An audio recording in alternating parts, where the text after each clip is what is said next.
Hello everybody and welcome back to Kerbal Space Program The Journey Begins, Part 6. You see us here blasting off from the KSC on yet another mission to Minmus as part of our ongoing science sweep of that little planetoid. I'm just going to go through this as a recap because, well, you've seen this all before and, well, I say you've seen this all before, but we're going to try a couple of new things on this mission and, well, it's safe to say things didn't go exactly to plan. We're going to be going to the moon before too long and, the delta V margins on that are going to be a little tighter, so I wanted to see if we could save some of that fuel from the second stage that we'd otherwise ditch. So I've put a little toroidal fuel tank in that service bay, you can see it there, and we drain some of the fuel from that second stage just before we ditch it, and then we can use that just to increase the delta V of that final landing vehicle. So all seems to be going well. I decided to see if I can land it on just the toroidal fuel tank alone, so we turn off the main fuel tank, and then just as we approach the surface we fire up the engine. Or we don't in this case. Yeah, I forgot to enable the crossfeed on that decoupler, so we switch on that main fuel tank again, reactivate the engine, and come in for our landing. Except I'm a little over-judicious with the engines, we lose our node, and I have to go up and come down all over again. Yeah, not exactly ideal, but everyone has a hiccup or two every now and again, don't they? Anyway, so Valentina gets out, she does her science, and she plants her flag. Excellent work, Valentina.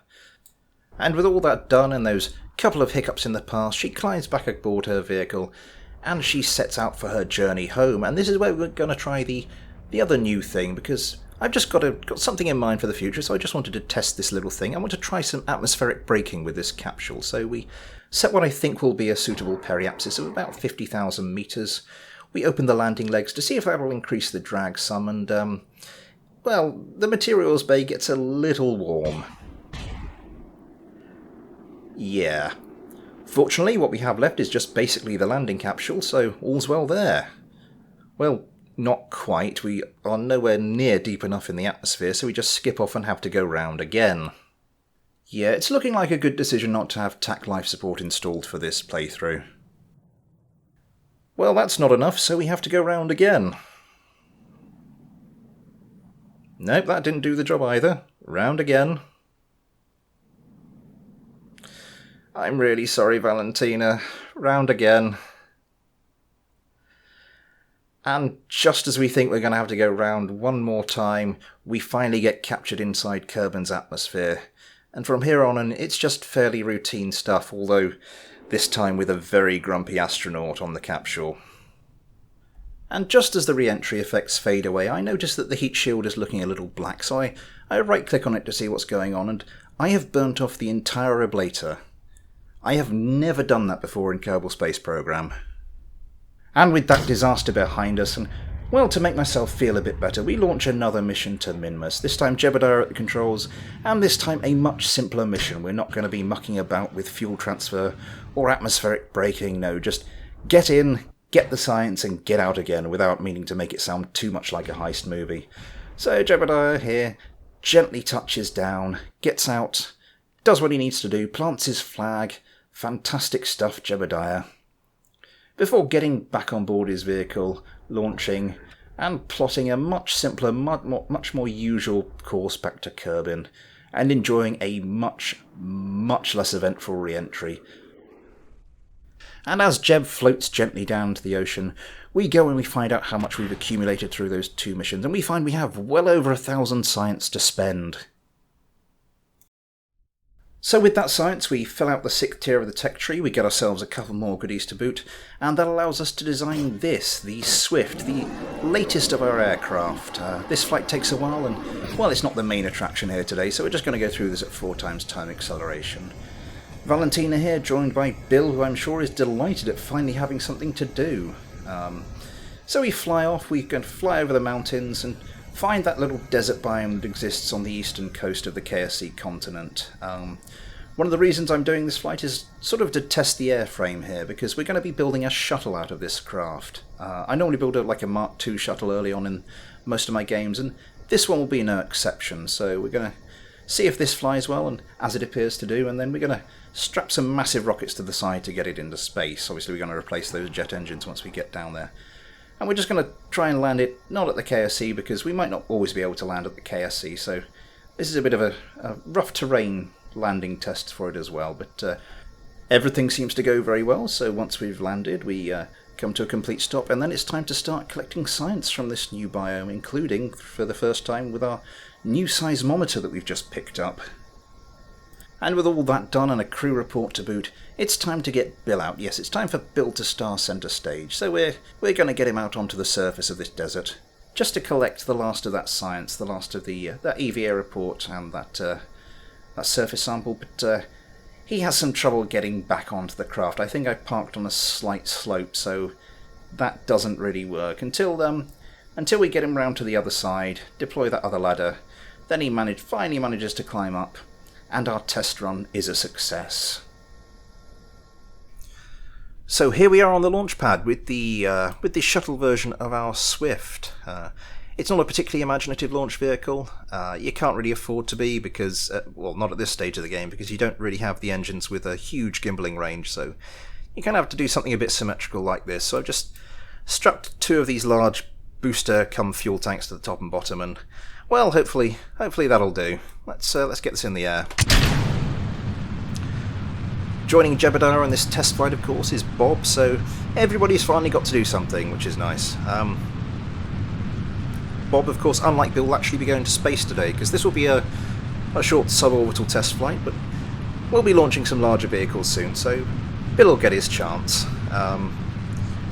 Because that's kind of what you join the astronaut program to do, is go to space. You don't do it just to sit around in the office filling in crosswords. But before too long, everybody will have more than enough space, more than they can handle.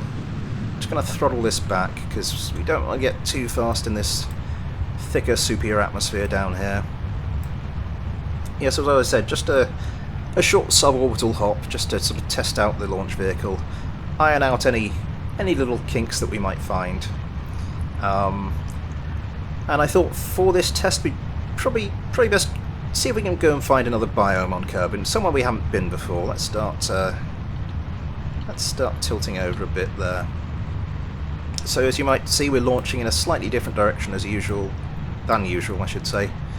That's because we are going to go to the South Pole. So we're going to go short suborbital hop, land in the South Pole, collect some science, and then hopefully home in time for tea. How are we doing? Apoapsis up to about 20. I think that's probably about the time we should be tilting over a bit more. That's surface. Let's see if we can get orbit. Yeah, we want to drag that prograde marker back so it's going directly south. Let's have a look. How do we look on the map? Yeah, try and drag that so we're going directly south. Over the South Pole, and that should be us good. A little different from the real-life shuttle tests, of course, because well, that mainly involved just trying to test out the glide characteristics of the aircraft, because, well, I mean, the shuttle's basically a brick with wings, and the engineers are all too aware of that, so they wanted to test out the control system quite thoroughly before they actually launched one of the things. The test shuttle, quite famously, was the Enterprise, named, of course, after its fictional counterpart.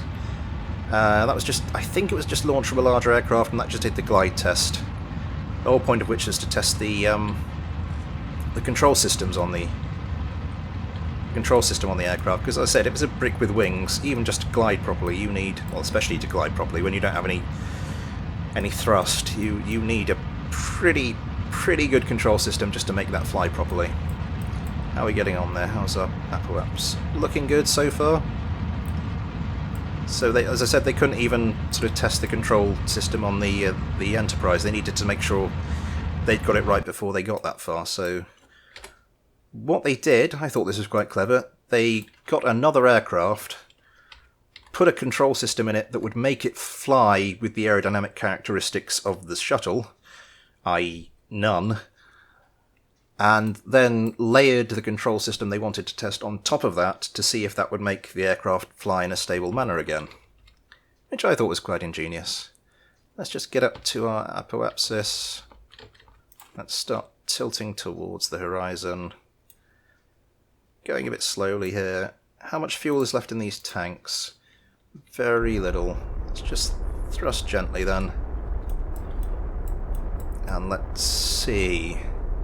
I want to get this part where our, as I said, our flight path meets the surface of Kerbin over to about here, I think. That's those. Yep, that's those thrusters spent, so we just get rid of those quickly and noisily. Throttle up a bit. Let's just get this pointed above the horizon. There we go. As I said, I reckon about there. I hope I got that right, otherwise it's going to be a slightly wetter landing than I'd have anticipated, and near the pole was quite cold as well. So we get our wings level, because re-entry upside down's never fun, and usually fatal. Let's start. Oh god, I've got persistent rotation, haven't I? All these little mods that leap out and surprise you every so often that you've forgotten you've installed. And there, just on the horizon, is the South Pole. There she blows. The South Pole on Earth, of course, is actually a true continent, unlike the North Pole, which is just an ice sheet. So it's a bit that juts out of the crust above sea level, rather than just the giant ice cube that is the North Pole, which could at least hypothetically completely melt. Let's just get ourselves pointing a bit more towards the horizon. Now we want surface for this, don't we? To see which way we're going with respect to the atmosphere. I'm not sure how stable this thing's going to be, so I want to start pumping fuel forwards. There we go. Job done, and now let's do the same with this one. Because as I said, I'm not sure how stable this thing is going to be as it's coming down. I think I'm just going to, from here on in, I'm just going to let the aircraft sort of naturally pitch up as it goes around the curvature of Kerbin. And hopefully that should bleed off enough speed and bring us down in a nice little landing. Little bit of re-entry heating there now. I've done Mark II shuttles in other games, so I'm not expecting anything to go hideously wrong. In real life, of course, you wouldn't have like RCS blocks like that, because those would just, or even the exposed engines, because those would just fry instantly. But the joys of doing things in Kerbal Space Program. How are we doing? Starting to bleed off speed now. Everything looking good. Coming down at quite a rate. Vertical speed still increasing. Overall speed dropping. There we are, getting a bit of heating. Gonna keep what's heating up. I think it is those thruster blocks, is it? Well, I assume so. I can't see any temperature data. Yep, speed starting to bleed off properly now. Everything's still looking stable. If everything goes pear-shaped, I can always just turn on the RCS thrusters. As I know from doing Mark II shuttles in my other game, if you're coming down in a vehicle that's a bit back heavy, then the RCS thrusters as you descend really are your friend. It's not the most responsive just generally, so I think probably I'm going to see if I can get a control wheel somewhere in this design. But apart from that, the whole thing's holding up well. Coming down nicely now. 2,000 meters per second, less than. Yes, all going well. The shuttle, of course, had a bit more, slightly firier, a hotter re-entry. Let's do that. A hotter re-entry, quite famously, and which could cause all sorts of problems. Which is why it had to have all those ceramic tiles across the bottom. But it's not that bad in Kerbal Space Program. I don't think it simulates re-entry heating to that extent. Oh, nuts! Let's see if let's get this point. See if we can get this point to prograde again. Yeah, that's the danger. I mean, it burned off a lot of speed, so there's that, I suppose. But yeah, that was not good. That is causing heating in places we don't want heating. Try and get this wings level. I think we're okay.